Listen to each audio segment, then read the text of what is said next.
Bonjour à tous, je suis très heureuse de vous retrouver ici au château de Chantilly et plus précisément au cœur des grandes écuries fondées au XVIIIe siècle par le prince de Condé, le petit-fils de Louis XIV. Ce trésor du patrimoine abrite aujourd'hui ces magnifiques chevaux artistes et leurs écuyères. Alors vous l'aurez compris, c'est vraiment le patrimoine équestre français que nous allons mettre en valeur ce soir. D'ailleurs, l'équitation de tradition française a été classée par l'UNESCO au patrimoine culturel immatériel de l'humanité. Et le cadre noir de Saumur est là pour préserver cette tradition et la faire connaître. L'équitation française n'a cessé de briller depuis le XVIe siècle et est même devenue une référence au fil du temps partout dans le monde et en Europe. Les grandes écuries du château de Chantilly où nous sommes ne sont qu'un exemple de la richesse du patrimoine équestre français. Nous allons partir à la découverte des secrets de dressage des plus grands écuyers, résultat d'années de travail et de patience, ainsi que du savoir-faire des plus grands artisans. L'histoire du patrimoine équestre français est absolument fabuleuse. Nous allons vous la raconter ce soir.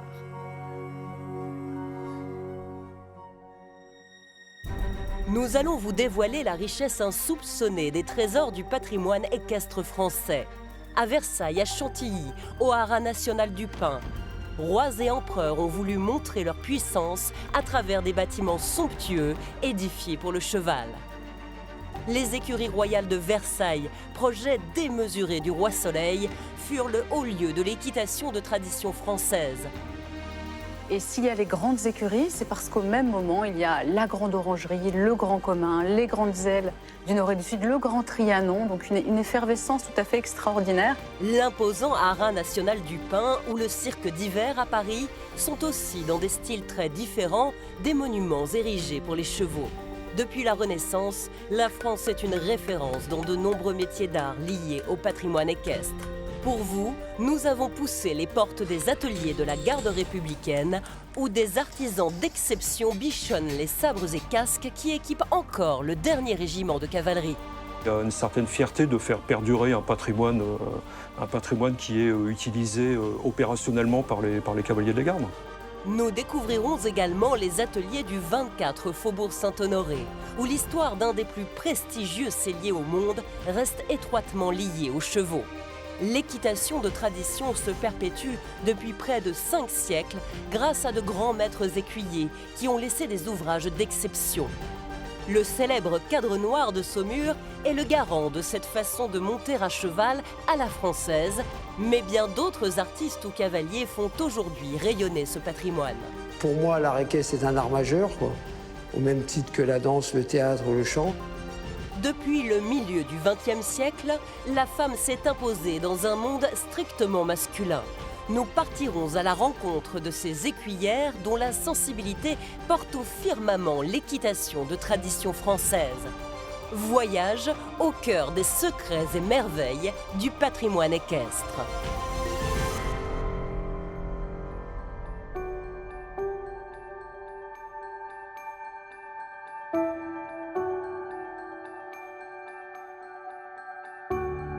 L'épopée de l'équitation de tradition française débute au XVIe siècle avec ce cheval, le Genet d'Espagne. C'est un trésor qui fait rêver l'Europe entière, un joyau que les rois se disputent et achètent à prix d'or. Un cheval splendide, adopté par la France et qui va permettre la naissance de la belle équitation. Philippe II d'Espagne crée la race des chevaux espagnols à Cordoue. Et ce roi fait venir 1200 juments. Et c'est un écuyer qui, pendant 30 ans, va sélectionner les chevaux pour en faire les étalons espagnols. Le Genet d'Espagne est une splendeur, mais ce n'est pas là sa seule qualité. Il est aussi l'arme fatale de la cavalerie espagnole. Souple, rapide, extrêmement maniable, il peut attaquer l'armée ennemie sur ses flancs et la harceler. Pour les lourds chevaux français et leurs cavaliers en armure, c'est la déroute. Toute l'Europe veut importer le Genet d'Espagne, dont l'aptitude au dressage est naturelle. Ces chevaux étaient petits, compacts, être souple, courageux, très vif et magnifique. Véritable trésor de finesse, le Genet d'Espagne inspire une nouvelle équitation, un art qui, à la Renaissance, fait la renommée des académies italiennes. 2 jeunes Français partent à Naples apprendre cette belle équitation. Salomon de la Broue et Antoine de Pluvinel seront les pionniers de l'équitation de tradition française, les premiers maillons de la longue et prestigieuse chaîne des écuyers français. En 1593, Salomon de la Broue publie la Bible de l'équitation française, un traité extraordinaire dont l'un des très rares exemplaires est conservé à la bibliothèque du Cadre Noir de Saumur. Le cœur de l'équitation. C'est le premier ouvrage écrit par un Français, en français, qui traite de l'équitation de tradition française et donc de cette relation au cheval, cette recherche d'harmonie avec le cheval. Dans son ouvrage, Salomon de la Broue aborde tous les aspects du dressage. Cette Bible est illustrée de gravures magnifiques de précision. Les modèles de mors ou d'éperons y sont détaillés, les figures à réaliser pour assouplir et éduquer le cheval. Ce livre de Salomon de la Broue est la première pierre de ce que l'on appelle l'équitation de tradition française, un savoir-faire unique au monde. Alors l'équitation de tradition française, c'est une philosophie qui met en exergue les relations entre le cavalier et son cheval. C'est aussi un ensemble de procédés qu'on trouve dans la littérature depuis 300 ou 400 ans. Donc là, c'est une boîte à outils technique très importante. C'est un style aussi que nous reconnaissent les étrangers. Ce qui qualifie ce style, c'est élégance, finesse, sobriété. Louis XIV est le roi qui porta au firmament l'équitation de tradition française.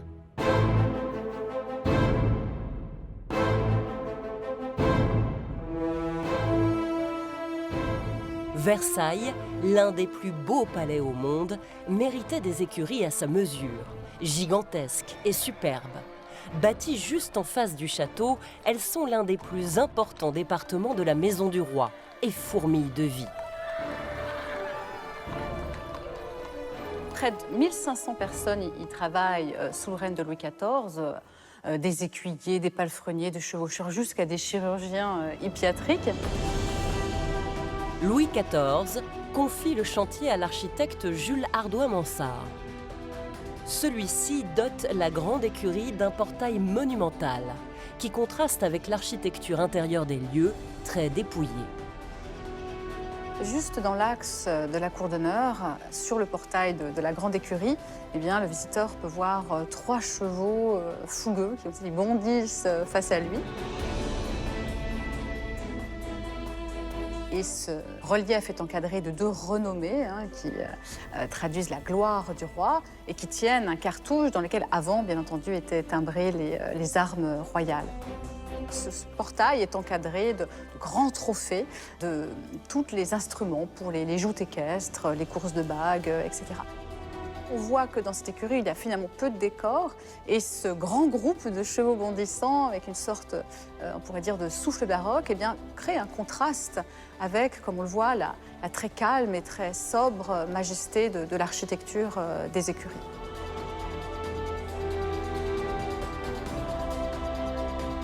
Le visiteur peut voir dans ces écuries qu'il y a très peu de décors, pour ainsi dire, pas de décors. Quelques agrafes sur des arcades, à peine un ornement sur un chapiteau. Et ça, c'est tout à fait voulu. C'est ce qu'on appelle une architecture de convenance. Il y avait toujours un rapport direct entre le caractère de l'architecture et son usage. Or, ici, on est dans des écuries, donc il n'est pas question de grands décors et de dorures.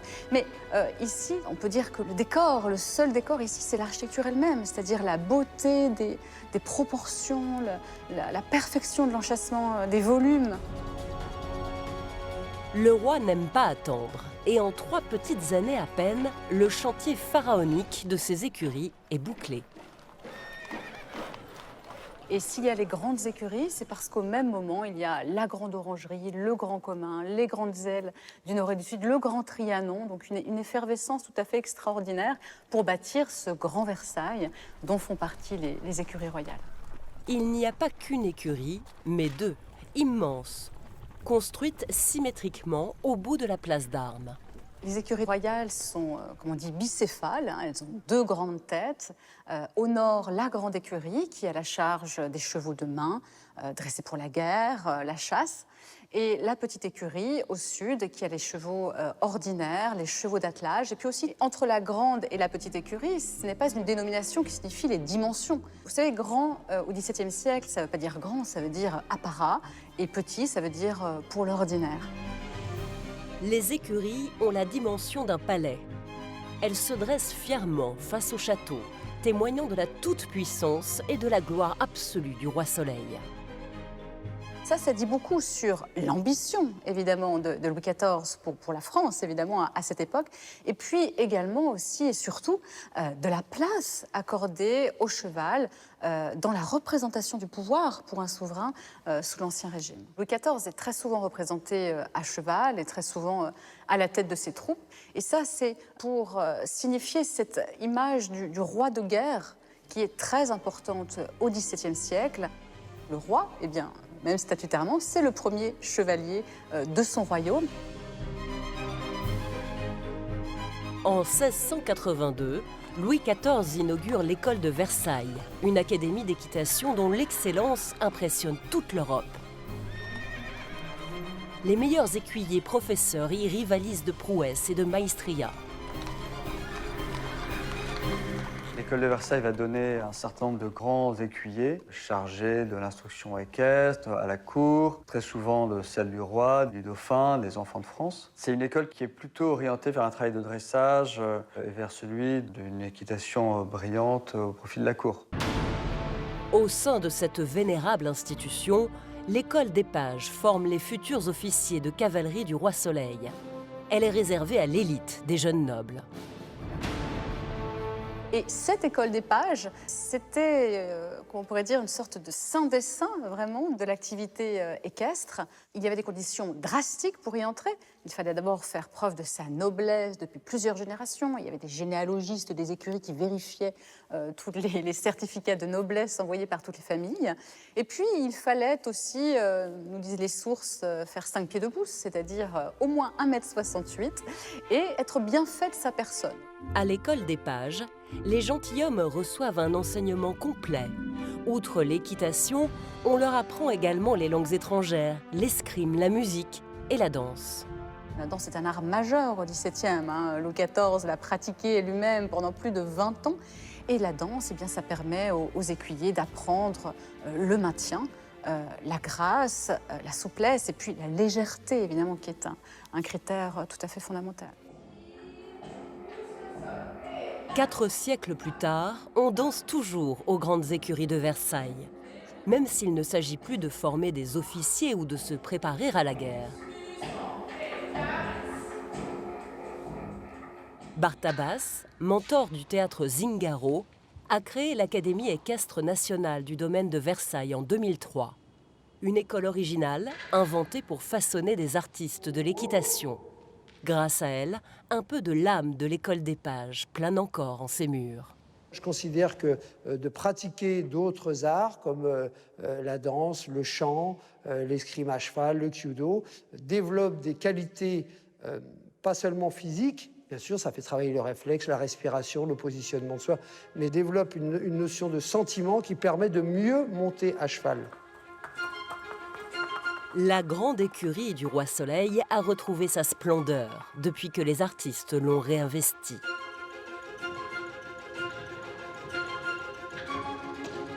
Le manège trop longtemps abandonné a été transformé par l'architecte Patrick Bouchain en écrin précieux des spectacles.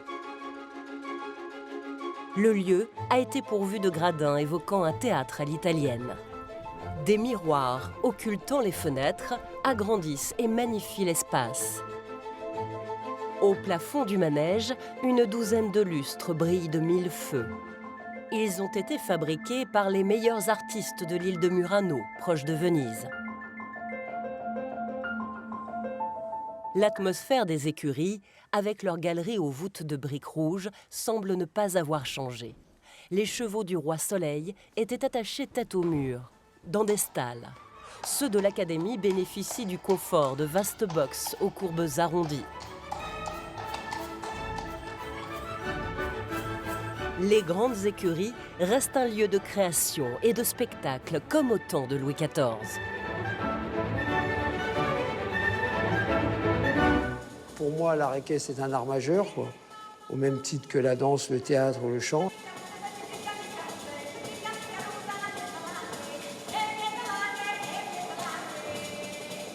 Ce qu'on a appelé l'école de Versailles, au XVIe siècle, au XVIIe siècle, pardon, a été quand même un des points d'orgue de l'équitation française, quoi. Ça a été un des pics au moment où l'équitation française a eu son maximum d'aura et de sensibilité, on va dire.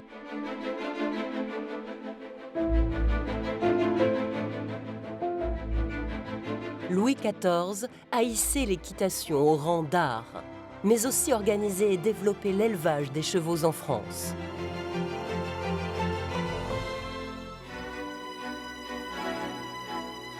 Lassé d'acheter des chevaux à l'étranger à prix d'or, Louis XIV charge son ministre Colbert de créer des haras royaux.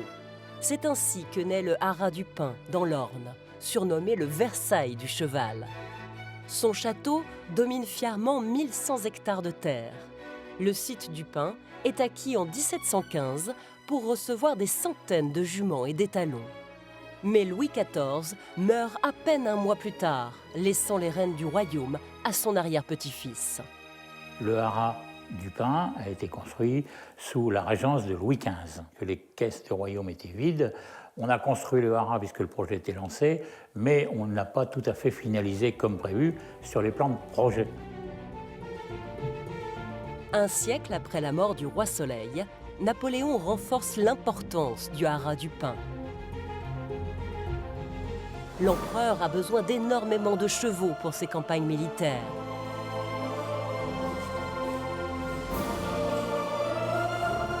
En 1806, les haras deviennent impériaux et Napoléon y installe les étalons arabes ramenés de la campagne d'Égypte. L'empereur est un amoureux des chevaux qui manque d'élégance en selle, mais pas de témérité. C'est un cavalier intrépide qui va effectuer de nombreuses reconnaissances à cheval.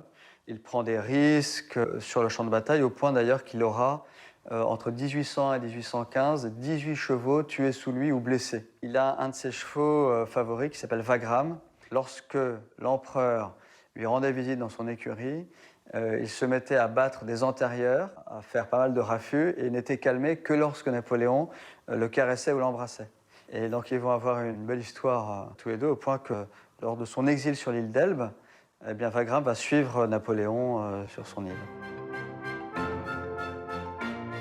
Durant plus de 3 siècles, les haras devenus nationaux ont été les tuteurs de l'élevage des chevaux en France, avec pour première mission la sélection des étalons.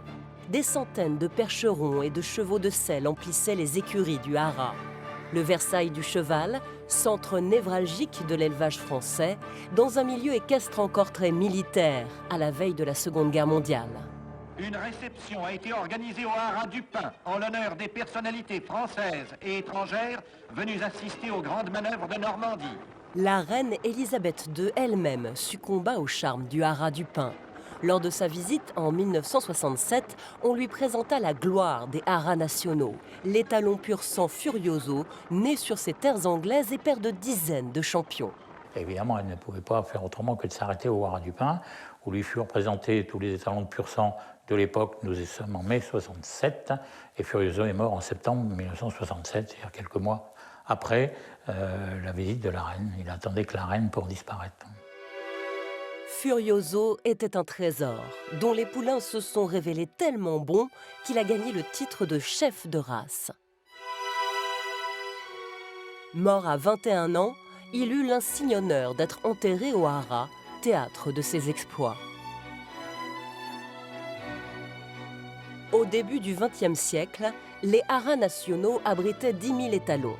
Les derniers ont été vendus en 2014 et le haras a dû s'inventer de nouvelles missions. La première d'entre elles est la formation, sous l'égide de l'Institut français du cheval. Le Pin abrite une école où les savoir-faire ancestraux des haras sont transmis, notamment le travail du cuir. Le Graal, pour les meilleurs de ses apprentis, sera d'être recruté par la maison Hermès, sellier harnacheur de légende.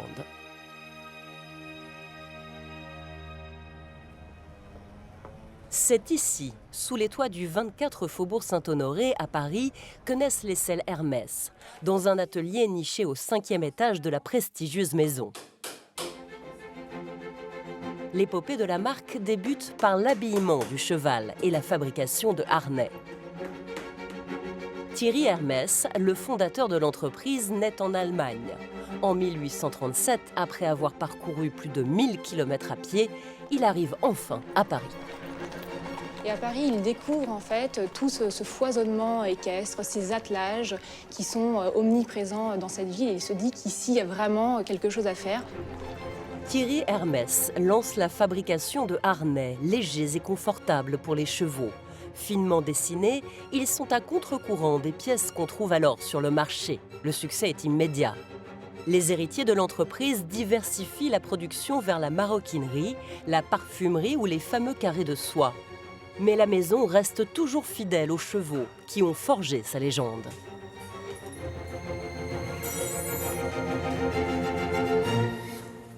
Au 24 Faubourg, on ne fabrique plus de harnais, mais des selles d'exception, véritables objets d'art.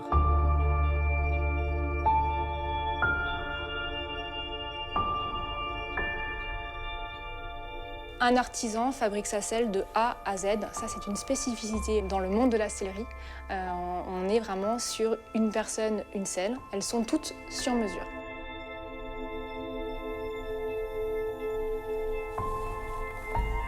Depuis 42 ans, Laurent Goblet est maître sellier. Les nouveaux modèles de selles naissent d'abord dans sa tête, avant qu'il ne les couche sur le papier. Le plus grand plaisir de l'artisan, c'est d'avoir des morceaux comme ça, puis à la fin, il a un objet qu'il a fait avec ses mains. Donc ça, c'est ce qu'il peut y avoir de plus gratifiant. C'est par ce processus de création qu'est née une pièce exceptionnelle, la selle de Bartabas, noire de jet et techniquement très complexe. La selle Bartabas, c'était la première selle que je faisais en un seul morceau de cuir. C'est une seule peau et qui fait tout l'ensemble de la selle. Et pour ça, il fallait trouver une technique où on pouvait mouler la selle et qu'elle sorte impeccable. Ensuite, il y avait un style, un petit peu, ça faisait un peu comme une chauve-souris, donc c'était très stylisé par rapport à l'individu aussi, vous voyez.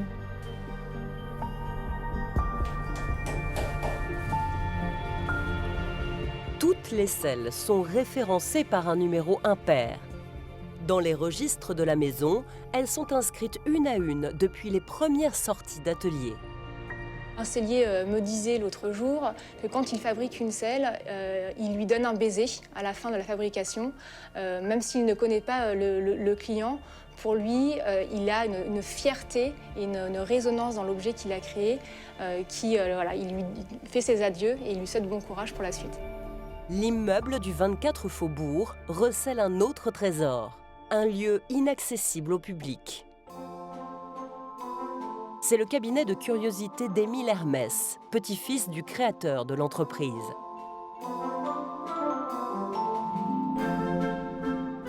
Là sont conservés tous les registres, dont le livre des Kazakhs.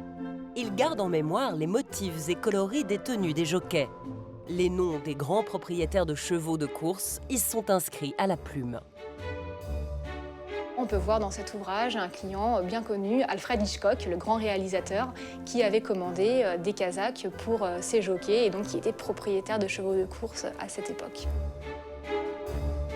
Créatif, visionnaire, Émile a débuté son incroyable collection dès l'âge de 12 ans. Les stylistes maison poussent souvent la porte de cet appartement comme on retournerait aux sources. On a dans ce musée, qui est une véritable caverne d'Ali Baba, des objets équestres bien sûr, des objets et des harnais Hermès, des selles, mais pas que. On a également des mâles, on a des selles qui ne sont pas des selles Hermès et qui vont vraiment inspirer encore aujourd'hui tous les créateurs. Certains des objets du musée furent dévoilés au Grand Palais lors de l'exposition universelle de 1900. Le lieu recevait une fois l'an une gigantesque revue militaire. Les divertissements organisés par la cavalerie militaire sont chaque année le clou du concours épique de Paris. On y exposait également des voitures hippomobiles, sur le modèle des salons de l'auto d'aujourd'hui. La préservation de cette culture de l'attelage est une autre mission des haras nationaux. La sellerie d'honneur du haras du Pin abrite une splendide collection de harnais anciens, toujours opérationnels. Alors sur le harnais de poste à la française, vous avez une particularité, c'est ce petit collier que vous avez là, qui est équipé de grelots, qu'on appelle une grelotière, qui se met derrière la bride, enfin sous le cou du cheval, derrière la bride que vous avez là, et lorsque le cheval trotte, on entend ce bruit. Ce qui fait que, à l'époque, au 19e siècle, les routes étaient peu goudronnées, ou les chemins étaient peu goudronnés. La seule façon d'entendre arriver un attelage derrière soi, ou dans un carrefour, lorsqu'un autre arrivait, eh bien, on entendait arriver un attelage uniquement par le jeu des grelotières. Ces harnais magnifiques sont fièrement arborés par les percherons du haras. Ces jeunes chevaux sont éduqués sur place avant d'être vendus dans toute l'Europe. Les œillères des brides sont frappées de la lettre des haras nationaux, un H, surmonté d'une feuille d'acanthe. Le haras du Pin a préservé son omnibus, l'autobus du 19e siècle. Carrossé à Paris vers 1889, il était autrefois utilisé pour transporter les invités. La voiture qui était attelée était un grand omnibus. Chaque haras national avait son omnibus. Là, sur le haras du Pin, on a un grand omnibus parce que la gare était loin, elle était à une quinzaine de kilomètres. Et on a une topographie avec des côtes et des descentes. Donc, effectivement, c'est pour ça qu'on l'attelait à 3 chevaux, ce qui s'appelle un attelage à l'évêque, pour pouvoir tirer dans ces côtes l'omnibus qui était chargé de personnes. Le haras du Pin conserve précieusement une autre voiture hippomobile, le squelette, un pan de la mémoire des haras nationaux. Cette voiture minimaliste était utilisée pour le dressage des chevaux. Le squelette est vraiment un attelage typique haras nationaux. C'est vraiment l'attelage qui servait à débourrer les jeunes chevaux. Donc en règle générale, on mettait un vieux cheval à gauche et on intégrait dans l'attelage un jeune cheval à droite. Donc ensuite, on les menait en paire et une fois qu'ils étaient bien mis en paire, ils pouvaient servir à intégrer les attelages à 4.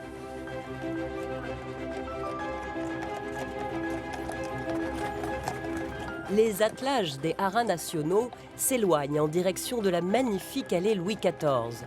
Nommée en l'honneur de ce roi qui imagina le haras du Pin, il ignorait alors que l'un de ses petits-fils érigerait à Chantilly un lieu tout aussi monumental pour ses chevaux.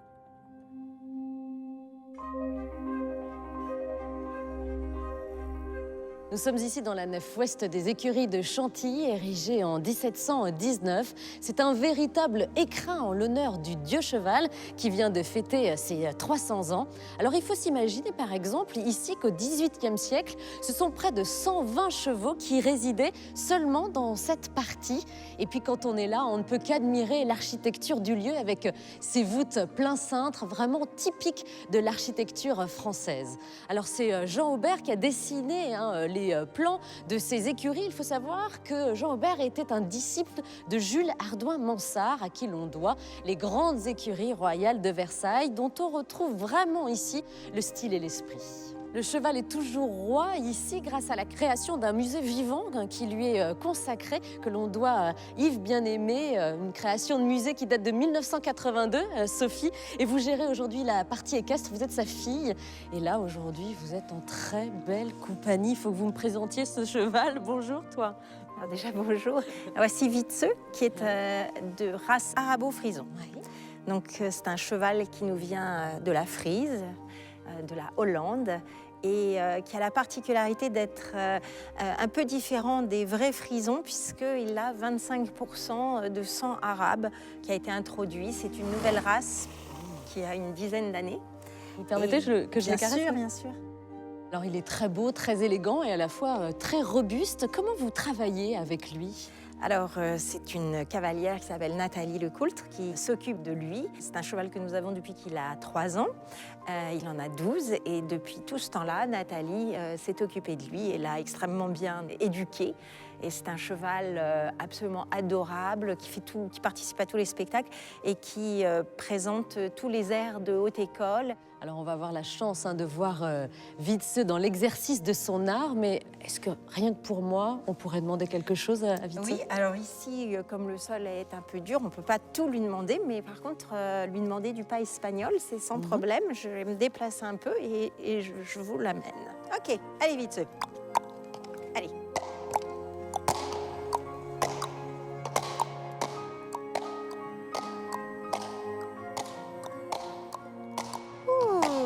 Brave, très bien Wietse. Merci beaucoup Sophie. Merci. Merci Wietse. Nous allons maintenant nous intéresser à l'histoire passionnante des grandes écuries de Chantilly, trésor de l'architecture française.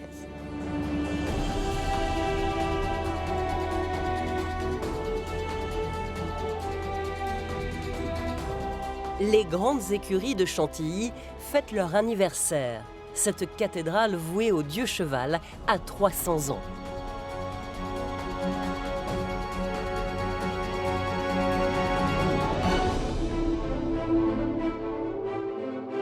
Sa construction débuta en 1719 sur ordre du très puissant et immensément riche Louis-Henri de Bourbon, prince de Condé.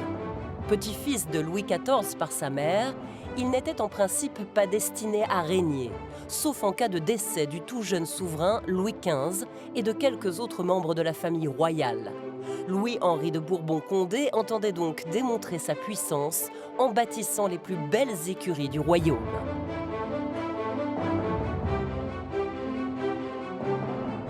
Les écuries sont un lieu unique. On n'a pas d'exemple d'écurie aussi importante, même princière, même royale, à part celle de Versailles peut-être et encore, qui ait une telle étendue, qui ait une telle monumentalité et qui soit là pour montrer la puissance du propriétaire. En fait, c'est tout à fait exceptionnel.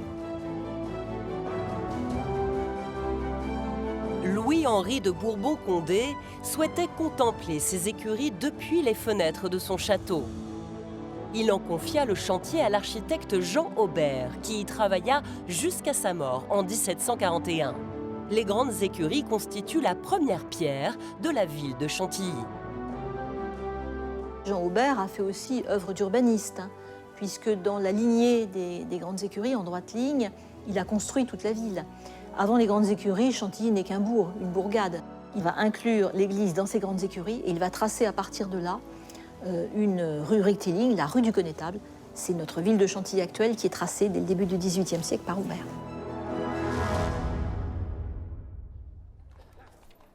Au XVIIIe siècle, plus de 300 personnes vivent aux écuries. La plupart sont des domestiques qui veillent sur les 240 chevaux et multiples meutes de chiens du prince de Condé, féru de chasse à courre. L'écho de ce glorieux passé résonne encore sous ses voûtes. Ces écuries ont une âme. Je ne sais pas comment vous dire ça. Elles sont habitées quelque part. Quand on arrive sous le dôme, on est émerveillé, mais choqué par une telle beauté.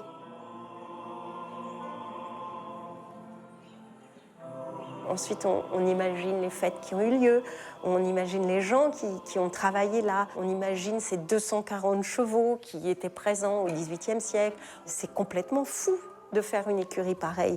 Mais c'était le petit-fils de Louis XIV, donc peut-être qu'en ayant vu son grand-père faire Versailles, pourquoi pas une écurie? Les grandes écuries de Chantilly s'élèvent comme une menace adressée aux ennemis du prince de Condé, une ode à la guerre. Le prince de Bourbon-Condé est, comme tous ses ancêtres, un chef de guerre. Donc le décor des grandes écuries va reprendre, bien sûr, les armes de Condé, les armes du propriétaire, c'est quelque chose de très classique, mais il va aussi, de plus, porter les différents emblèmes militaires, des emblèmes martiaux avec des épées, des trophées, des cuirasses, évoquant donc l'art de la guerre. Sous l'Ancien Régime, le rôle de la noblesse est de guerroyer, et ce, à cheval, d'où la nécessité d'exceller en selle. Les nobles apprennent leur métier en montant à cheval et en chassant. C'est l'entraînement pour la guerre, pour l'art de la guerre. On est ici chez le Grand Condé, qui était le plus grand chef de guerre du XVIIe siècle. Louis-Henri, son arrière-petit-fils, se situe dans sa lignée. Et pour lui, il est important de montrer que les grandes écuries, c'est aussi l'apprentissage de la guerre. Les départs des chasses à course se font depuis la porte du dôme central, à la jonction des deux nefs. Sous ce dôme, l'un des trésors des grandes écuries coupe le souffle aux visiteurs. La fontaine, haute d'une quinzaine de mètres, encadrée de 2 cerfs plus grands que nature.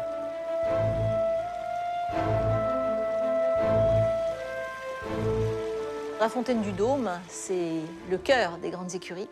Au cœur des deux nefs, on a donc cet espace qui est celui du Dôme, qui est absolument magnifique, et cette grande fontaine où les chevaux viennent boire. Dans cette écurie, tout doit servir, c'est une fonction comme une autre, donc on doit abreuver les chevaux. Mais la fontaine est magnifique, puisqu'elle est dominée d'abord par cette inscription princière qui évoque celui qui a commandé les grandes écuries, et puis environnée de sculptures absolument incroyables et de très grandes dimensions. Au XIXe siècle, un autre grand personnage de l'histoire de Chantilly aime aussi chasser. C'est le duc d'Aumale, fils du roi Louis-Philippe. Il a hérité d'un domaine de Chantilly en partie détruit par la Révolution, auquel il va redonner sa splendeur.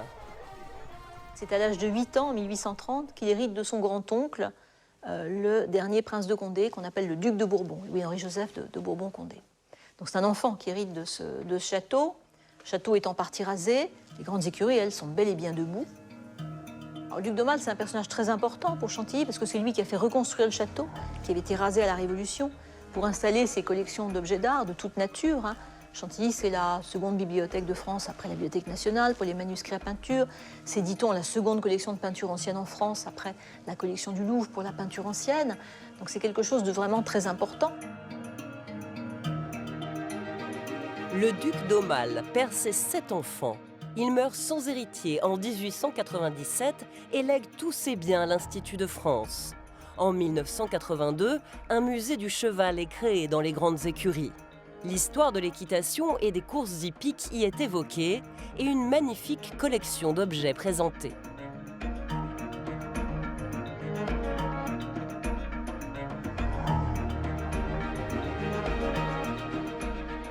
Quelques années plus tard, en 1989, les grandes écuries retrouvent l'un de leurs plus beaux atours, la statue de la Renommée. Détruite 2 siècles plus tôt, cette œuvre du sculpteur Coisevaux a finalement retrouvé sa place au sommet du dôme. C'est une statue qui a été détruite à la Révolution et que mon père avait reposée en 1989 pour fêter le bicentenaire de la Révolution. Alors ils avaient détruit cette statue parce qu'elle était en plomb et que ça pouvait servir de balle de plomb pour les fusils. Et cette statue représente une Amazone sur Pégase, la Renommée, la messagère de Jupiter, qui en général a 100 yeux, bouche, oreille, ne dort que de 50 de chaque pour pouvoir faire sa commère et expliquer à Jupiter tout ce qui se passe dans le monde.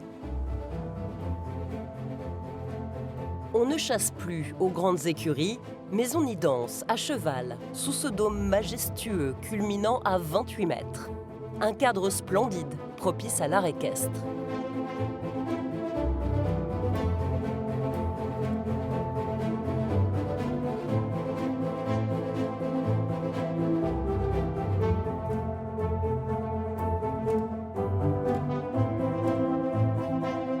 Même durant les spectacles, la Renommée surveille l'immense domaine des Condés. Ces princes chefs de guerre qui ont si longtemps protégé à cheval Chantilly et la France.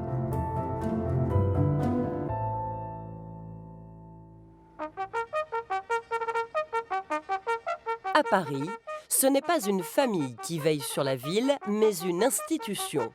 La Garde républicaine, le dernier régiment monté de l'armée française.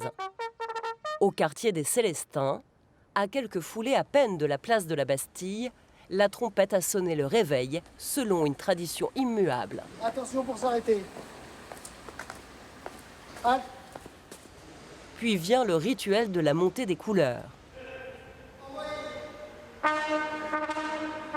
La garde républicaine appartient à la gendarmerie.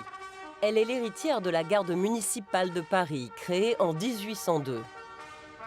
Cette garde municipale de Paris avait pour vocation d'assurer la sécurité des Parisiens particulièrement celle des ports de Paris, des portes de Paris également, et celle des habitants de Paris. Tous les gardes républicains ne sont pas des cavaliers, mais la garde est surtout connue du grand public pour ses chevaux. La garde républicaine est constituée de 3 régiments. Elle représente 3000 hommes, 2 régiments d'infanterie et le régiment de cavalerie. Elle a pour principale mission la sécurité des institutions et particulièrement celle de la personne du président de la République. La garde républicaine est finalement un symbole de la République française. La garde républicaine rassemble 460 chevaux, affectés dans 2 quartiers différents, selon la couleur de leur robe. Au Célestin résident les percherons gris de la fanfare et les chevaux alezans. Une fois par mois, la garde républicaine part à la conquête de Paris pour les répétitions de la grande escorte présidentielle, celle qui se déploie le 14 juillet sur les Champs-Élysées. 80 cavaliers du 1er escadron en grande tenue de service dans les rues de la capitale. Une vision stupéfiante au petit matin.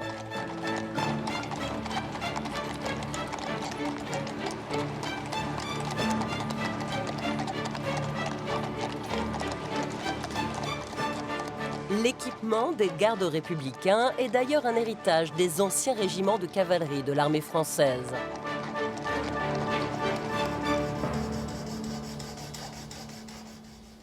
Sylvain Pinthus est l'ange gardien des sabres de la garde républicaine. Les plus anciens d'entre eux ont près de 200 ans.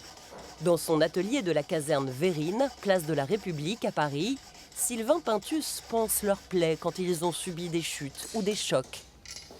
Il est le dernier fourbisseur français, préservant un savoir-faire ancestral. On travaille dans un musée vivant, voilà, et on s'attache à ce qui soit vivant. C'est-à-dire que nos sabres datent de février 1823 à 1922. Et on s'attache vraiment à ce que les plus anciennes pièces soient en service. Chaque sabre de la garde républicaine est une pièce unique. Chaque sabre a une histoire. Ouais. Il a un matricule, il a des poinçons, il a des marquages. Et les marquages sont liés à la manufacture. Les matricules sont liés au régiment. Et les poinçons sont liés aux armuriers intervenant soit à la fabrication, soit à la réparation. Les sabres sont transmis de garde en garde, d'armurier en armurier, en fourbisseur en fourbisseur, mais ils appartiennent à la garde républicaine. 400 armes blanches sont réparées chaque année dans l'atelier de Sylvain Pinthus. Ce fourreau de sabre, par exemple, a été endommagé lors de la chute d'un cheval.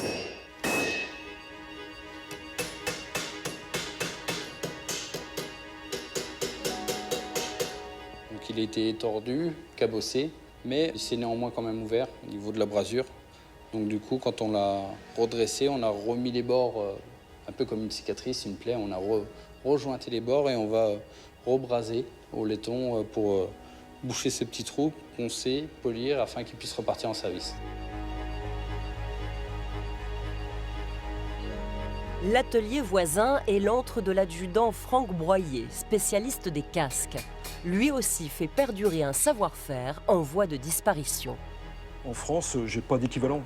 C'est-à-dire que là, actuellement, même si vous cherchez dans le dictionnaire le mot casquier, c'est pas français, quoi. C'est même pas écrit dans le dictionnaire, casquier. Les casques des gardes républicains sont hérités des régiments de hussards et de cuirassiers. Leur modèle remonte à 1876. L'impressionnante crinière dont ils sont parés n'est pas que décorative. C'est que la crinière était une protection pour parer le coup de sabre. Cette crinière est un volume qui se répartit à l'arrière, qu'on ne peut pas trancher directement.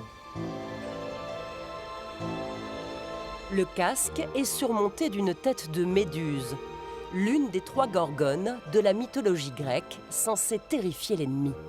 La tête de méduse, elle pétrifie son adversaire, parce que ça conjure aussi du mauvais œil. Voilà, donc ça apporte aussi une protection à la personne qui porte ce casque.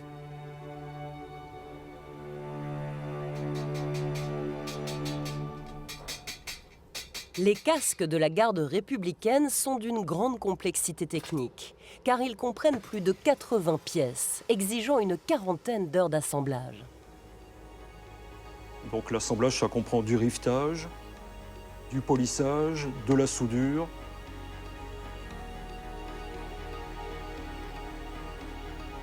Ensuite, après, on peut parler aussi d'une partie tressage, si on peut appeler ça du tressage, la confection de la crinière.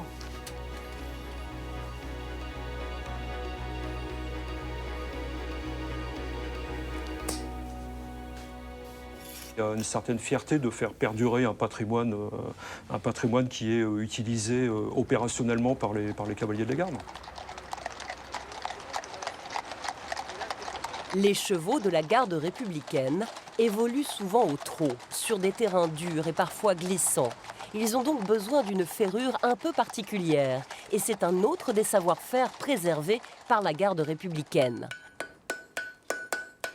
La forge à 3 marteaux, un extraordinaire récital qui se joue au quartier Carnot, à Vincennes. Il y a un petit marteau et 2 masses. Donc le petit marteau, c'est le forgeur. C'est lui qui va donner un petit peu le carillon, c'est lui le chef d'orchestre, qui va donner les indications aux frappeurs et aux rabatteurs. Le frappeur, à gauche, écrase la matière. Puis le rabatteur, au centre, corrige les imperfections. Nous sommes actuellement les derniers à pratiquer cette forge de tradition à 3 marteaux. Donc nous, on conserve cette tradition qui fait partie du patrimoine français, de la maréchalerie.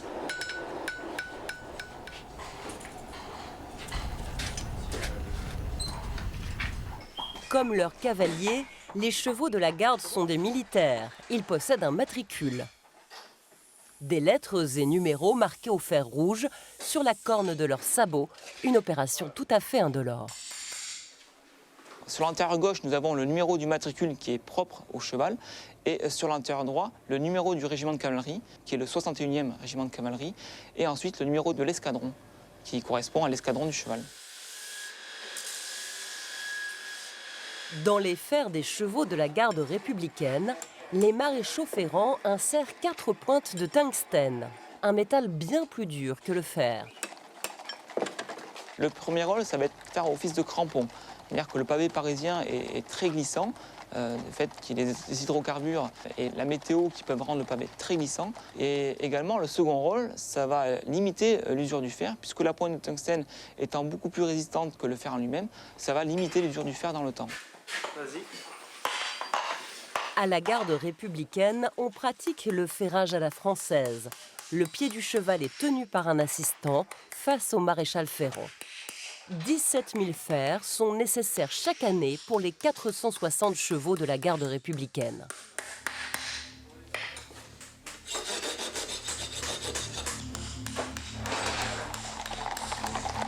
À Vincennes, la jonction se fait entre les 3 escadrons du régiment de cavalerie.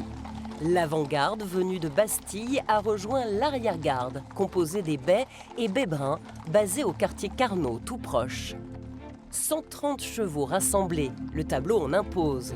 Tous vont devoir évoluer ensemble, sans fausse note. Une trompette vient sonner l'appel aux officiers qui s'avancent pour recevoir les ordres du commandant.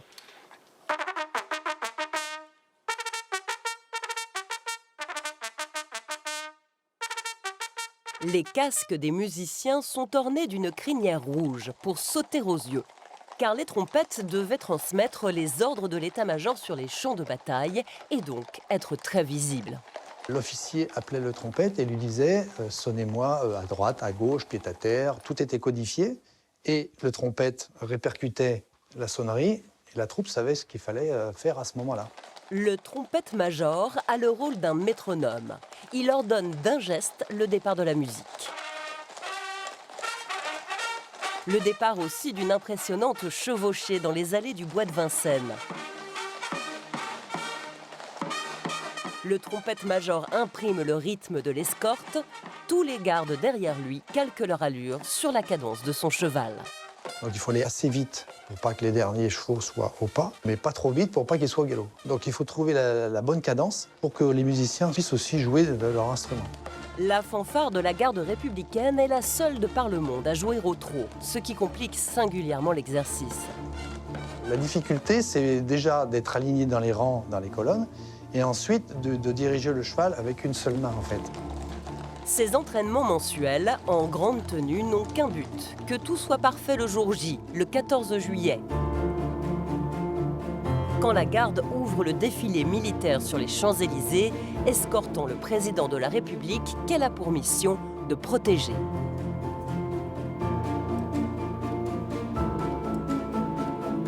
La garde républicaine est au complet. 240 chevaux marchant au trot. 240 cavaliers en grand uniforme avec leurs casques rutilants. 12 minutes d'un parcours mythique entre la place de l'Étoile et celle de la Concorde, sous les yeux des Français et des plus grands chefs d'État. Quand vous êtes le tout premier sur les Champs-Élysées, vous voyez tous les troupes alignées sur la droite et vous voyez en bas la tribune présidentielle, vraiment vous avez le frisson, quoi.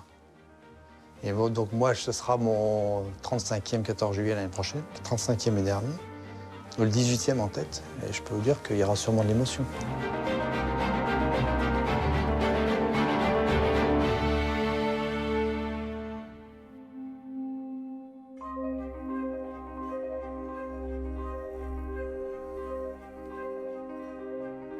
Nous sommes ici au cœur du château de Chantilly, dans une pièce qui recèle de véritables trésors, le cabinet des livres du duc d'Aumale. Ce cabinet des livres abrite près de 19 000 volumes, dont l'un des 2 textes fondateurs de l'équitation de tradition française, l'œuvre majeure de l'écuyer Antoine de Pluvinel, le Manège royal, dont voici un exemplaire. Antoine de Pluvinel, qui a servi tour à tour Charles IX, Henri III ou encore Henri IV. Il s'agit d'une édition de 1625, enrichie par des planches de 1623.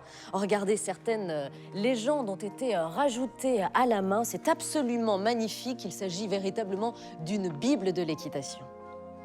Antoine de Pluvinel considérait vraiment les chevaux comme des êtres sensibles et intelligents, ce qui était vraiment novateur pour le XVIIe siècle. Il disait même pour leur dressage, je le cite, qu'il fallait être avare de coups et prodigue de caresses. Cette empathie envers le cheval est vraiment une caractéristique de l'équitation de tradition française dont le Cadre Noir de Saumur en est le gardien. Je vous emmène justement maintenant dans les coulisses de ce temple de l'équitation française. Je salue les téléspectateurs de la première et de la deuxième chaîne qui nous rejoignent ici pour un spectacle équestre offert à la reine d'Angleterre, les évolutions du Cadre Noir de Saumur. 1972, le Cadre Noir de Saumur se produit à Paris en l'honneur d'une fervente admiratrice, la reine Elisabeth II. La reine salue le public qui l'acclame. Le colonel de Saint-André, écuyer en chef, porte une culotte blanche, la tenue de rigueur devant un chef d'État.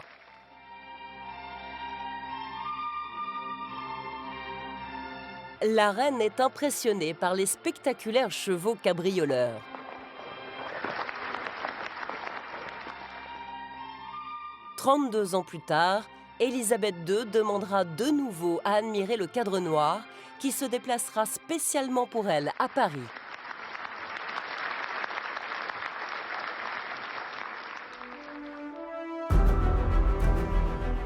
Mondialement renommé, le Cadre Noir est aujourd'hui le garant de l'équitation de tradition française, inscrite au patrimoine de l'UNESCO depuis 2011.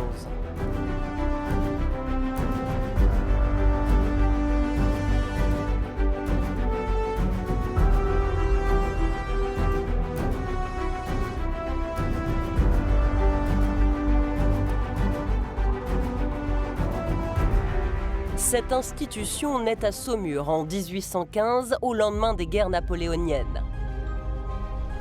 La cavalerie française est décimée, on manque cruellement de chevaux et d'officiers.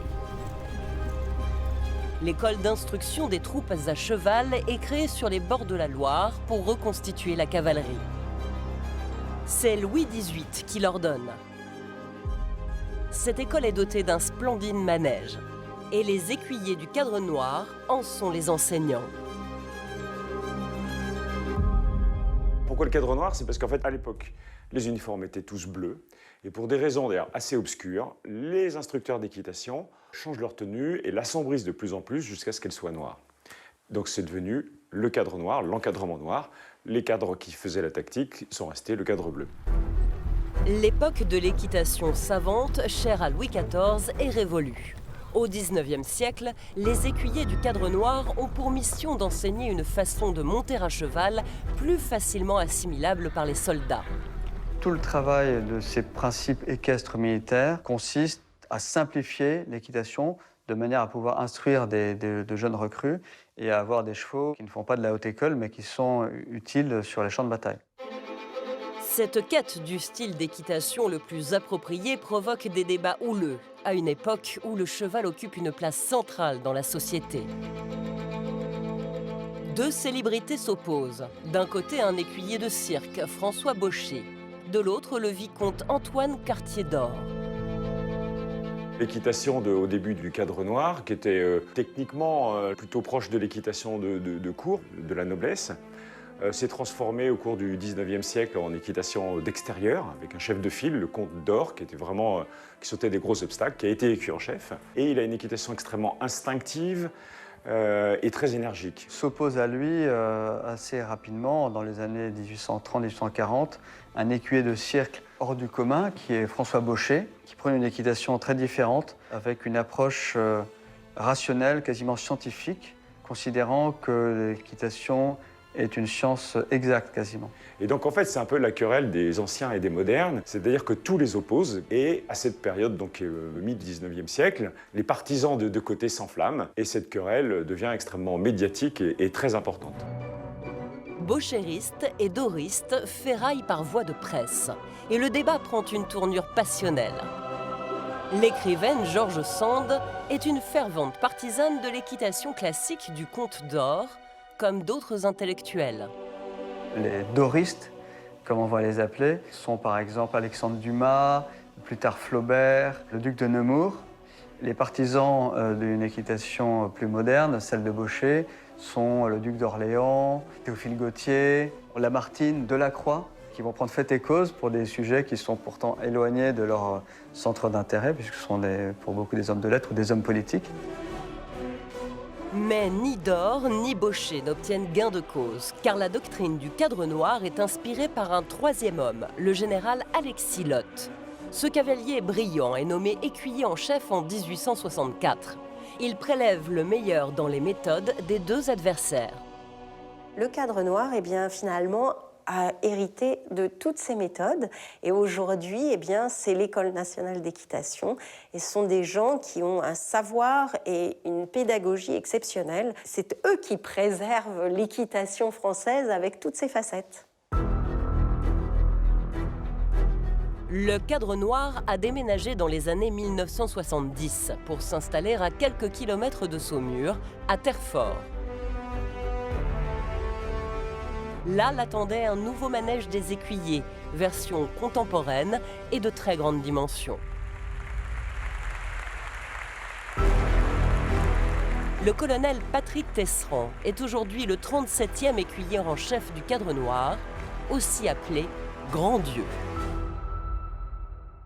Il faut remettre ça dans un contexte de potache, c'est-à-dire qu'en fait, les instructeurs d'équitation recevaient des jeunes officiers qui arrivaient de Saint-Cyr, et là, quand ils arrivaient, les instructeurs d'équitation bénéficiaient d'une aura exceptionnelle, et donc c'était leur dieu, avec la reprise des dieux.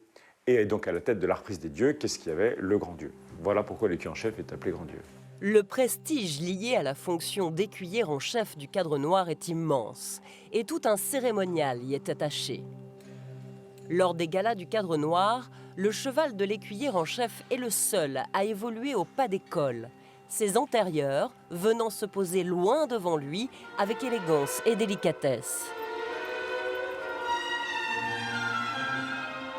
L'écuyer en chef mène la très traditionnelle reprise des dieux. Son but était au XIXe siècle de démontrer la maestria des écuyers professeurs de l'armée française.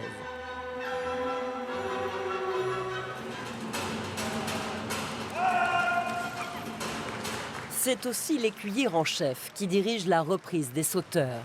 véritable symbole du cadre noir. Les sauts d'école sont au nombre de 3.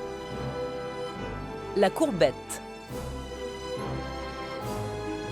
la croupade et le plus technique et difficile à obtenir de ces 3 sauts, la cabriole. Les sauts d'école n'étaient pas employés sur les champs de bataille, mais pour l'éducation des cavaliers. C'était utilisé pour développer la tenue, l'assiette des cavaliers. C'est de façon à ce que les cavaliers n'aient pas d'appréhension, à ce que le cheval se dresse ou fasse une ruade ou des bonds. Donc c'est pour ça en fait qu'on a gardé les sauts d'école. Voilà, bien s'occuper. Le travail des sauteurs relève du maître de manège, Gildas Flamand.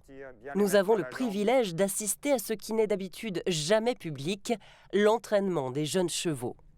Les élèves sauteurs sont finnegan et antivirus. La musculature de ces sauteurs est sculptée par le travail. Et pourtant, ils n'ont pas encore fait leur début dans le célèbre gala du cadre noir. Leur éducation est en cours et demande des années. Il va intégrer la grande reprise, dans le meilleur des cas, vers fin d'année de 8 ans ou début d'année de 9 ans. Et sinon, ça peut être 10 ans, 11 ans. Donc, en fait, c'est entre 4 ans et 6 ans de travail pour obtenir ça. Hop, hop, hop, hop, hop. On dresse toujours les chevaux à la main et ensuite on fait le lien avec le cavalier qui est sur le dos du cheval. Donc ça commence d'abord avec quelqu'un à pied, souvent le maître de manège ou son adjoint. Et puis ensuite, eh bien, petit à petit, on arrive à s'éloigner. Les chevaux et les cavaliers prennent de l'autonomie. Quand tu veux, derrière. Hop, c'est pas grave. Encore une fois. Ah, bien bonhomme. Très bien. Ah, c'est brave. L'adhésion du cheval est impérative pour faire un bon sauteur, en plus de certaines qualités physiques. La première qualité, c'est l'énergie, puis l'envie de faire ce qu'on leur demande de faire, parce que s'ils n'ont pas envie de le faire, on ne va pas les forcer. Donc il faut que toutes ces années de formation restent un jeu et qu'on cultive le jeu et l'envie et cette petite étincelle dans leurs yeux. Il faut que les chevaux aient le sourire aux lèvres quand ils font ça. Voilà, baisse-le un peu, baisse-le un peu. Malgré des années de patience et tout le talent des écuyers, les sauteurs les plus doués restent des perles rares, surtout les cabrioleurs.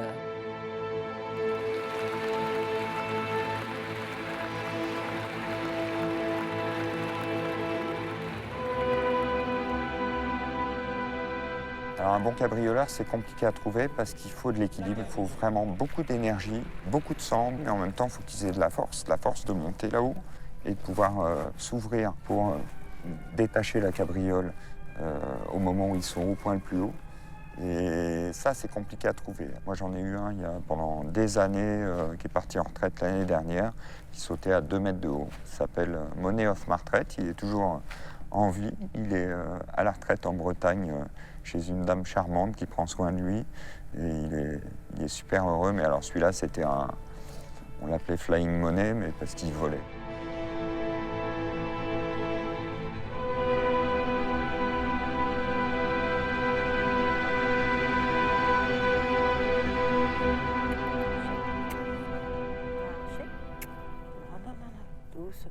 La discipline des longues rênes consiste à évoluer non pas sur, mais derrière son cheval. Elle a été créée en Italie à la fin du XVIIIe siècle dans le but d'éduquer les jeunes chevaux. Laurence Sautet, l'une des 3 écuyères du cadre noir, entraîne Falco, un cheval lusitanien de 8 ans. Ce duo est formé depuis 3 ans déjà, mais la route est encore longue avant que le beau gris puisse un jour peut-être intégrer le gala du cadre noir.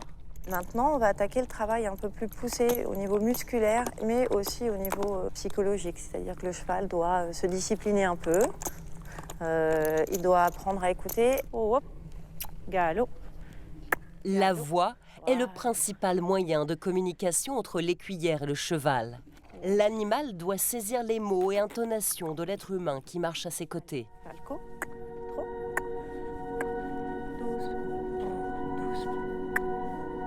Des années de travail et de répétition pour aboutir à une extraordinaire complicité. doit avoir confiance en moi et surtout, moi, je dois avoir confiance en lui. C'est-à-dire que je suis vraiment à sa portée. Il peut taper. Dans un moment de stress, quand on rentre en public, un bruit.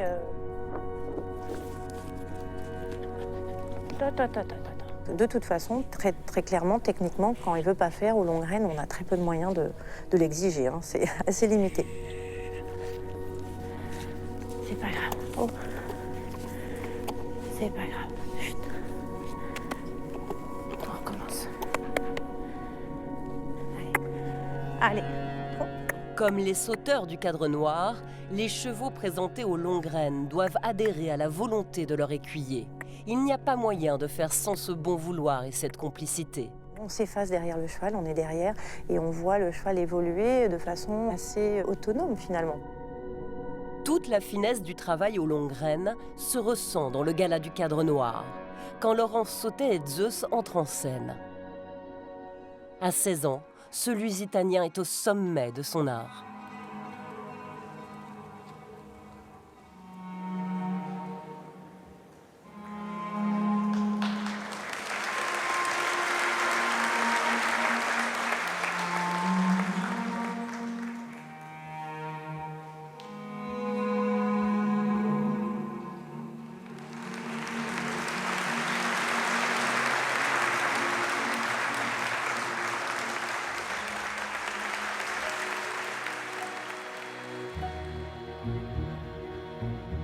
L'excellence peut aussi mener au titre de champion olympique de concours complet.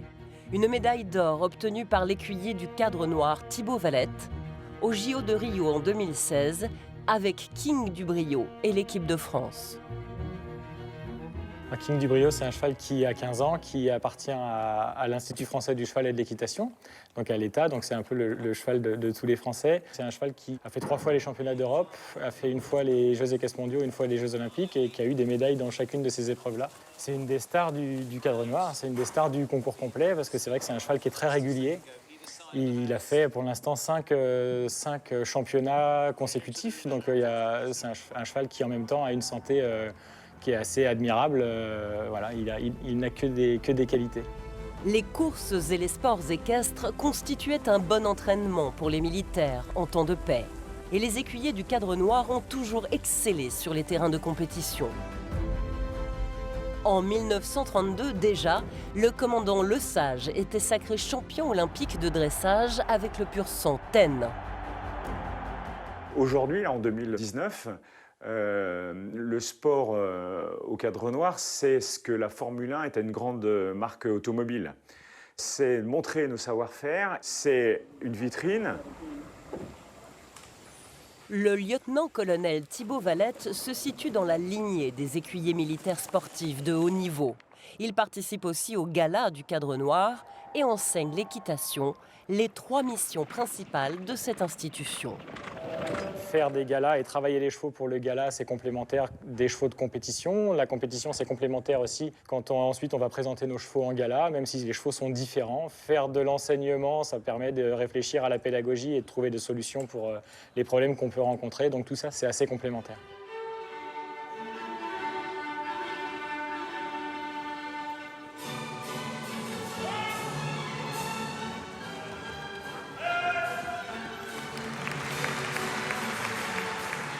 On a totalement le sentiment des ambassadeurs d'incarner des valeurs typiquement françaises et des valeurs positives françaises, donc de précision, de travail, de rigueur et de passion. On est tous effectivement conscients de la notion de représentativité d'un patrimoine en fait. On n'est vraiment que des passeurs. On est vraiment les maillons d'une chaîne qui a 200 ans d'histoire et qui, on le souhaite, va en avoir encore on va dire de nombreuses centaines d'années derrière.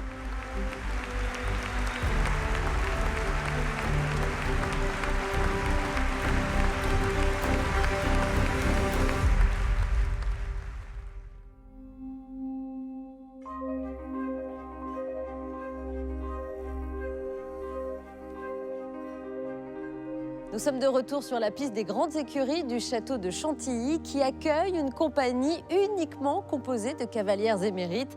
Cette compagnie propose des spectacles équestres sur l'art du dressage de haute école. La renommée sur son cheval blanc a pris possession de la piste. Elle clame au monde entier la gloire des princes de Condé à l'image de la statue de la renommée qui orne le dôme des grandes écuries. Jusqu'au milieu du XXe siècle, l'équitation a été avant tout une affaire d'hommes. Les rois et les chefs militaires étaient représentés à cheval, la domination de l'animal étant un symbole de leur puissance. Seules quelques femmes, essentiellement des écuyères de cirque, ont défié ce diktat masculin. Depuis qu'il n'est plus utilisé pour la guerre, le cheval est devenu la plus belle conquête de la femme. D'ailleurs, plus de 80% des licenciés de la Fédération française d'équitation sont des femmes. De la garde républicaine au cadre noir de Saumur, en passant par l'Académie nationale équestre de Versailles, l'avenir est aux cavalières.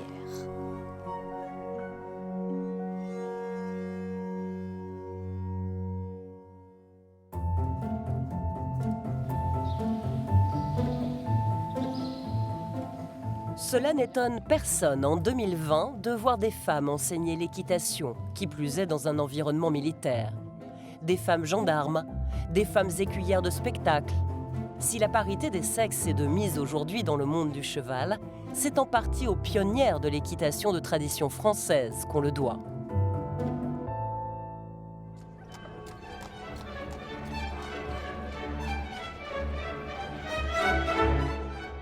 Les cavalières en Amazone du 19e siècle ont ouvert la voie, elles qui volaient la vedette aux meilleurs écuyers.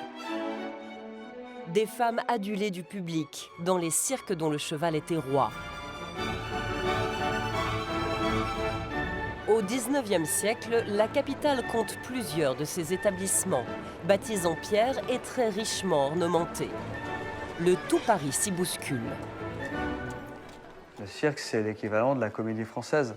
On s'y rend d'ailleurs au XIXe siècle en queue de pie, en frac, les femmes en grande toilette, toutes les huiles s'y rendent, de la société civile ou militaire, pour applaudir les prouesses réalisées par des grands écuyers. Tout le monde venait, c'était des grandes mondanités.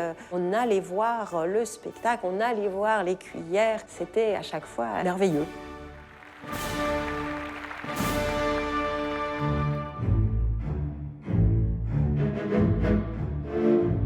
Une seule de ces merveilles se dresse encore fièrement à Paris. Un monument rappelant au monde la splendeur des cirques du 19e siècle. Le cirque d'hiver, autrefois appelé cirque Napoléon, se situe dans le 11e arrondissement de la capitale. Il fut inauguré en 1852 par l'empereur Napoléon III lui-même, d'où son nom.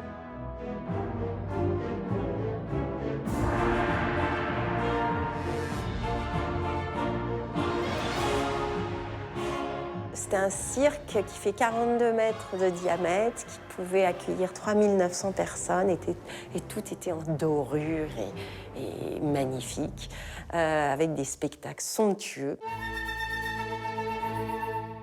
Un décor marque encore la présence de l'empereur au cirque d'hiver, l'abreuvoir intérieur.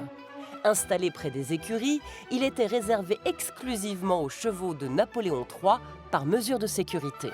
L'idée était vraiment que les chevaux ne soient pas empoisonnés et par conséquent, ils avaient leur abreuvoir à part, puisque c'est vrai qu'empoisonner les chevaux de l'empereur, c'était un attentat. Donc il fallait vraiment veiller aux chevaux de l'empereur. Depuis sa loge du cirque Napoléon, l'empereur admire les prouesses des meilleures écuyères de l'époque. Des femmes qui se démarquent dans un monde du cheval par ailleurs strictement masculin.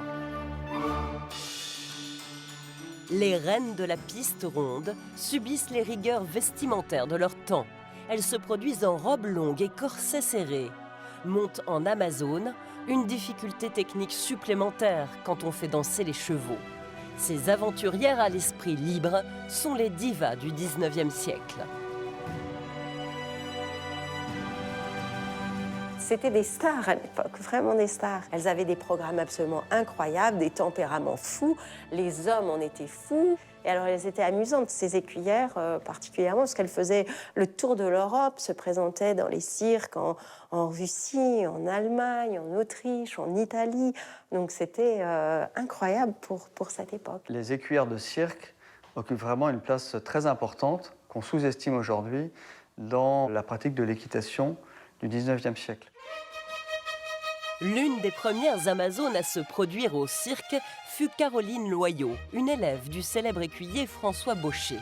Elle n'aimait pas partager la scène avec son illustre maître. Le dernier numéro, c'était le numéro de haute école dans les spectacles et c'était le meilleur, paraît-il. Et là, c'était ou Caroline ou François Baucher, chacun son soir.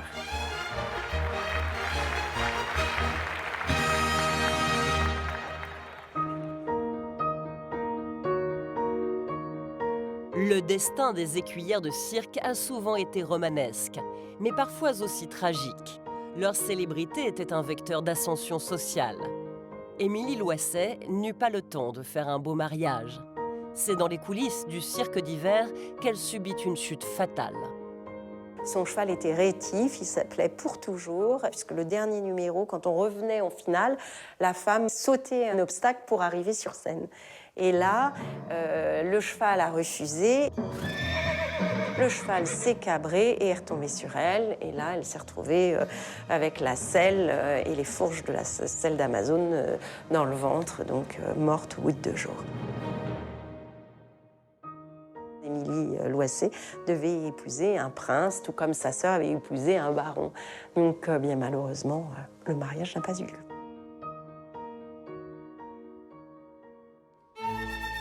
Mais la plus douée de ces écuyères avait pour nom Thérèse Rens. Née en Belgique dans une famille de circassiens, elle était totalement habitée par son art. Elle va vraiment briller et être une référence pour tous les cavaliers et les cavalières d'Europe. C'est une dresseuse accomplie qui se fera remarquer par des numéros de haute école, mais aussi par un numéro en particulier qu'on appelait la Dame Blanche. Elle va évoluer sur un lipizzan, donc qui est d'apparence blanche également, dans des volutes de toile, de tissu, qui vont lui donner un aspect un peu vaporeux, éthéré, et ce numéro sera très apprécié et fera son renom. Les chevaux de Thérèse Rens étaient ses complices et savaient même sauter à la corde. L'écuyère aimait trop le cirque et sa vie de bohème pour y renoncer, même dans son grand âge. La curiosité avec Thérèse Rens, c'est qu'elle va poursuivre la pratique de l'équitation très âgée. Elle va continuer à travailler à plus de 70 ans passés. En 1932, au Cirque Medrano, elle sera applaudie du public, à qui elle rappellera ses prouesses effectuées 30 ou 40 ans plus tôt.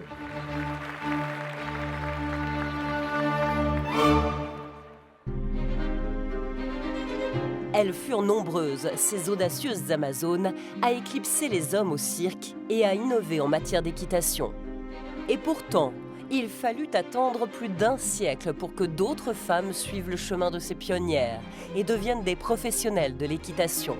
Mireille François fut la première institutrice d'équitation diplômée en France dans les années 70. Avoir ainsi travaillé Mireille François et son cheval, on se demande vraiment qui peut encore prétendre que la femme n'est pas faite pour l'équitation.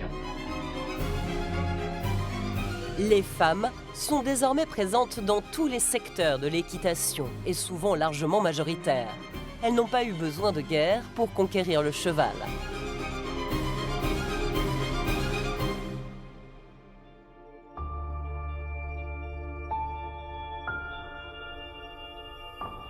Alizée Froment est l'héritière de toute cette histoire. Il y a en elle la passion de Thérèse Rens, l'académisme de l'école de Versailles, le classicisme du cadre noir et au-delà, une âme d'artiste.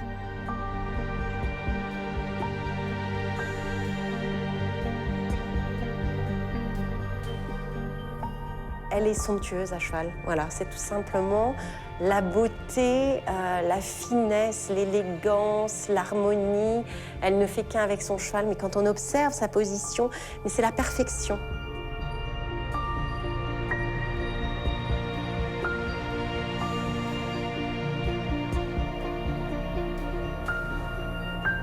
Alizée Froment est paradoxale. Indépendante, elle est pourtant la parfaite ambassadrice de l'équitation de tradition française. Passée par le cadre noir de Saumur, elle a lu tous les ouvrages des grands maîtres et s'en est affranchie. Pour moi, monter à cheval, c'est de l'instinct, c'est du feeling, c'est du sentiment, c'est de la réaction. Et ça, si on est juste en train de vouloir reproduire le chapitre temps du livre temps parce que celui-là, il a dit que c'était comme ça, pour moi, c'est complètement faire fausse route. Il y a une phrase comme ça que j'aime beaucoup qui dit « La perfection n'existe pas, mais la chercher amène à l'excellence ». Et je crois que le dressage, c'est assez ça.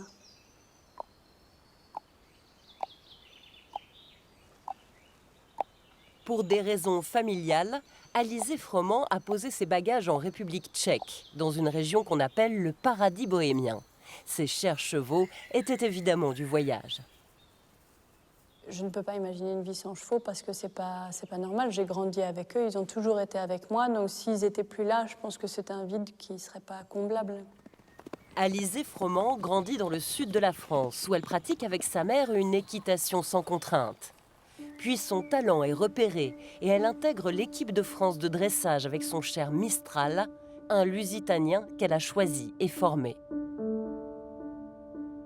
Je pense que c'est un cheval exceptionnel. Alors moi, j'en parle comme ça parce que c'est le cheval de ma vie. Et je sais qu'il n'y en aura pas un autre comme lui pour moi.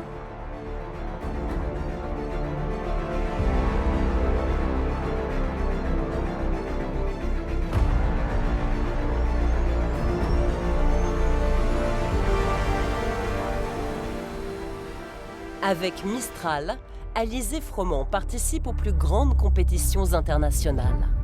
Jusqu'à ce jour où elle décide d'enlever la selle et la bride de son cheval. Elle n'a donc plus rien pour le contraindre et l'obliger à lui obéir. Nous sommes en 2014 et la scène est filmée par une amie. Pour Alizé, c'est une révélation. Tout s'est fait comme une évidence, c'est-à-dire au trot, je me suis dit tiens, je vais essayer une session, bon ça passe, d'accord, je vais essayer un appuyé, ça passe, je vais essayer un zigzag, bon on va galoper, bon on va pirouetter, bon on va faire les changements de pied au temps, au deux temps, et puis voilà. Sans mort dans la bouche, sans selle, sans éperon, Mistral est aussi aérien qu'avant, une prouesse technique. C'est l'équitation académique des grands maîtres modernisée et adaptée à la sensibilité d'Alizé Froment. Mistral et elle tournent le dos au sport et deviennent des stars du spectacle équestre, grâce à des numéros créés par Alizé.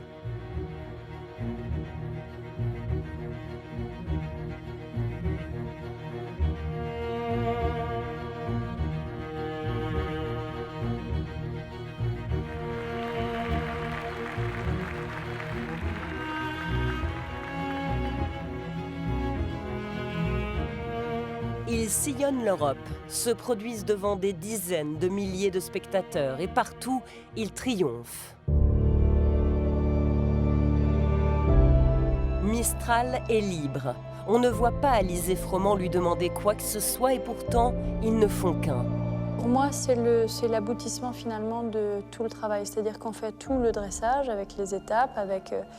Voilà, le dressage d'un cheval jusqu'au Grand Prix, c'est pas quelque chose de linéaire. Et quand on a fait toute la route et qu'on arrive à tout enlever et à tout faire sans rien, c'est qu'on a réussi à faire toute la route avec suffisamment de confiance et de respect mutuel pour que on puisse enlever absolument tous les artifices qui nous ont aidés à arriver jusque-là et qu'avec presque plus rien, les deux corps soient tellement connectés que ça fonctionne toujours.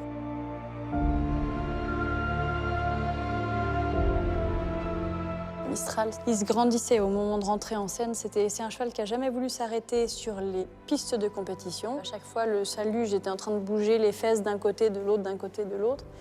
Et en spectacle, l'arrêt final devant le public, il peut rester arrêté pendant 2 minutes juste à regarder et à profiter du moment. Et on voit vraiment qu'il est heureux d'être là.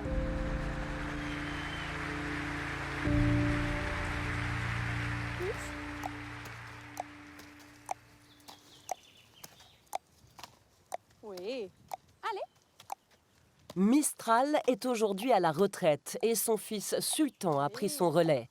Il est dressé à la haute école, mais avec lui, Alizé Froment est passé à une autre étape. Le travail à pied avec un cheval en liberté. Et allez. Celui-là, oui. Voilà.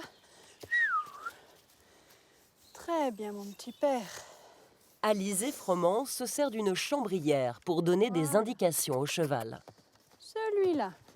On appelle ça des micro-touches et c'est par un mouvement du poignet comme ça. Ça permet de donner le rythme, la vitesse, la hauteur qu'on veut, de les aider à gérer leur équilibre.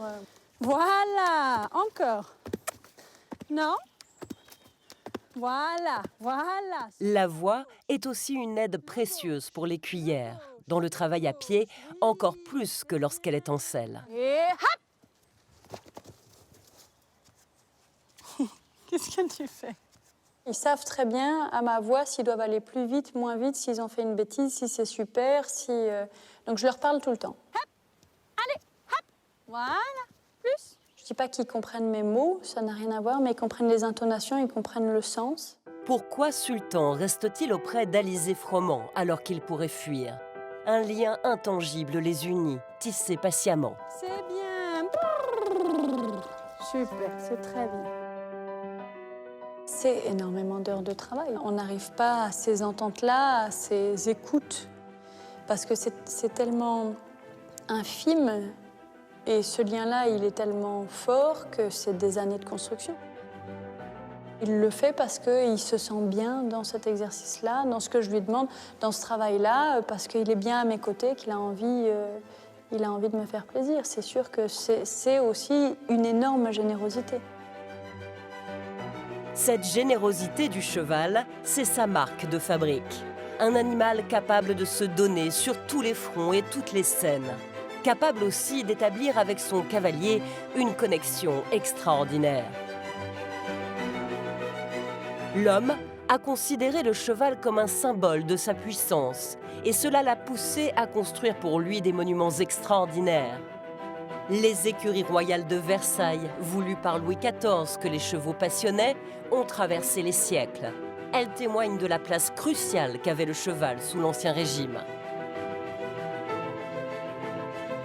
L'équitation de tradition française est classée au patrimoine immatériel de l'UNESCO. Incarnée par le très renommé Cadre Noir de Saumur, elle est le fruit de siècles d'évolution, mais ne cesse de progresser dans ses méthodes, sa technique de génération en génération. Le cheval a aussi inspiré des savoir-faire précieux en matière de sellerie ou d'armurerie, un artisanat soigneusement préservé à l'École des Haras nationaux ou à la Garde républicaine. La motorisation a enlevé au cheval son rôle dans la vie quotidienne des Français. Mais elle ne l'a pas chassé de leurs souvenirs ni de leur imaginaire. Le cheval fait rêver, le cheval est aimé. Il fait partie du patrimoine français, un patrimoine vivant qu'il faut préserver.